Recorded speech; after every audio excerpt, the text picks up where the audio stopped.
India से तो हमें कोई मतलब नहीं है। इस टाइम सैनिक इम्पोर्टेंट नहीं है, इस टाइम हमारे रहबर इम्पोर्टेंट है और इस टाइम हम जो है उनके साथ खड़े हुए हैं। डोनाल्ड ट्रम्प नेतन्याहू के खिलाफ है। जिस दिन उन लोगों की मौत की खबर आएगी उस दिन हमारी ईद होगी, क्योंकि हमारे रहबर, हमारे बाप का इंतकाल हो गया। अगर मेरे घर में मेरे बाप का इंतकाल हो गया तो क्या मैं जो है ईद सेलिब्रेट करूंगी?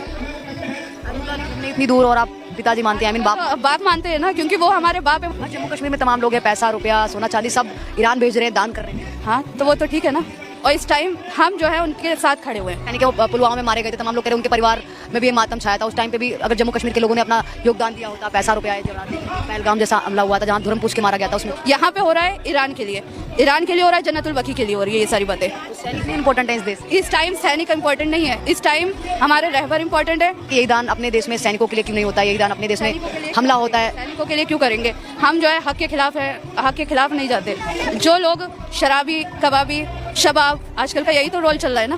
सैनिक थोड़ी ना ये सब करते हैं। सैनिक कर रहे हैं कि क्या कर रहे हैं हमें तो पता नहीं। सैनिक देश के सैनिक जो सुरक्षा कर रहे हैं बॉर्डर पे। हमारे नबी कहते हैं काफिर मुशरिक कभी मुसलमान का दोस्त नहीं होता। लेकिन अंकल कह रहे हैं अमन होना चाहिए। कैसे अमन होना चाहिए?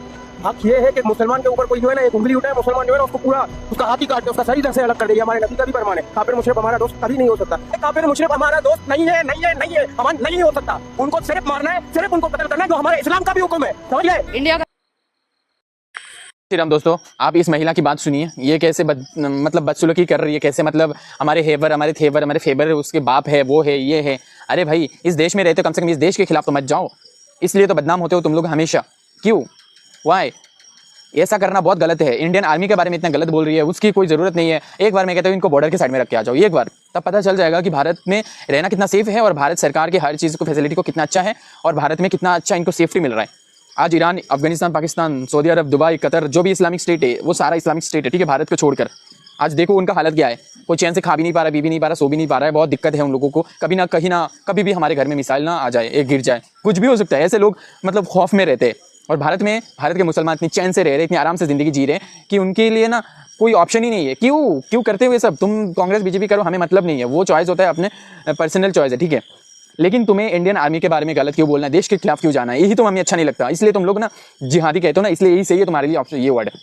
इंसान बनो, इंसान, ना कि अनएजुकेटेड गवार बनो। देखो, जो देश के खिलाफ जाता है उसको हम कभी एक्सेप्ट नहीं करेंगे।